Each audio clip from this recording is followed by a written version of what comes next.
I'll come right out and say it. While I believe that all religions are wrong, I don't believe they are all equally misguided. I'll clarify that in a little while. I also do not believe that all political ideologies are equal. This is for some reason more obvious to most people. If you fail to see the discrepancy here, I suggest you watch my video, The Great Taboo. Okay, concrete example time. Fascism is an ideology of us against them, teaching that some people are just meant to rule all other people, by nature or God or whatever. The most commonly known fascist implementation is Nazism. But remember, the German Nazis were joined by fascists from around the world. Mussolini in Italy, Franco in Spain, Emperor Hirohito in Japan, the Grand Mufti Muhammad al-Husseini of Jerusalem, and many others. The total list of Axis powers, depending on how you count the puppet states and controlled territories such as Denmark, Norway, and France, numbers somewhere between 10 and 20. Yet history remembers a war against Germany and Japan, where it should remember a war against fascism. This was very clearly a clash of ideologies, a clash of civilizations, if you will. We, the liberalists, libertarians, freethinkers, the Democrats, the good guys, if you will, won. But we have to remember something that happened before that time, so that we can learn from history and not be forced to repeat its mistakes. Before Hitler attacked Poland in 1939, nobody believed it would actually come to a war of these proportions. Winston Churchill, who warned the British public what was coming, who saw the danger, was viewed as an extremist, which indeed he was in so many ways. History has forgotten this, and only remembers him as the one who led Britain to victory. But we must remember who he was before the war, the single voice of warning against the coming darkness. As we know, the voice was not heard, because he was just a delusional extremist. Today, the world is in the same position. A few voices of warning are speaking out, and they are growing larger, more common every day. But the question remains, will the free world hear them and act upon them before we stand on the brink of the Third World War, another clash of ideologies? I come back now to the topic of religions not being equal. Most religious authorities today recognize the individual's right to hold a different belief.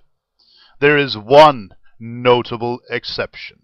One religion that is so self-assured as to know that it alone holds the truth.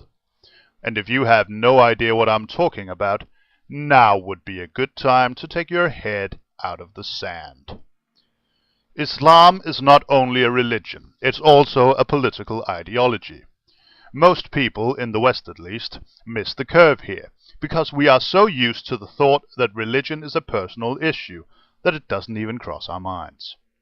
But Islam is a religion whose main tenet is that it alone is fit to be the law of the land.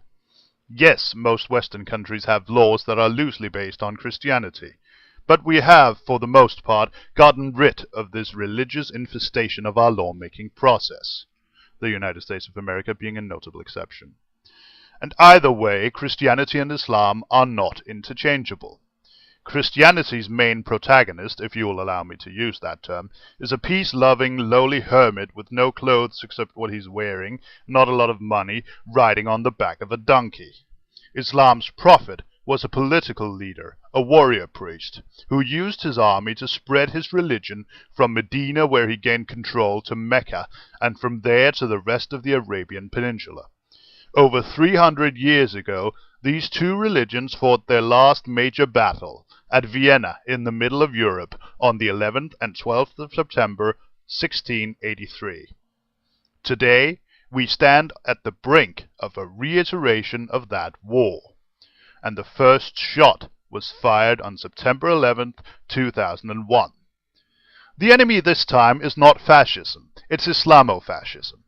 Out of a religion of over 1 billion people, more than half throughout the world believe the attack on the World Trade Center was justified. If even half of these are willing and able to fight for their beliefs, we are facing an army larger than any other on the face of the earth. And most Western liberals, including until recently me, are burying their heads in the sand, claiming that this is not a clash of civilizations, this is not a war of religion. Every world leader of every major Western power is saying this, in the face of overpowering evidence. No matter how misguided you consider the beliefs of these religious fanatics to be, no matter how many peaceful Muslims go out and say these are not real Muslims, they're still out there, growing in number every day. Their numbers are growing at a rate of 2 to 1 compared to Westerners, simply on the basis of childbirth ratios. And this time, some of them have infiltrated us and are attacking us from within. The hijackers of September 11th trained in flight school in the US. The bombers of 7/7 in London were citizens of Britain. I believe that most Muslims in Western countries do not want this war. But it is a fact that upwards of 40% of them would like Sharia law instated in their new homelands. We need to get our heads out of the sand and realize that the only peace radical Islam wants to see is world peace under Muslim leadership. I leave you with one question. Will our voices be heard, as Winston Churchill's was not? Or will we have a third world war within our lifetimes?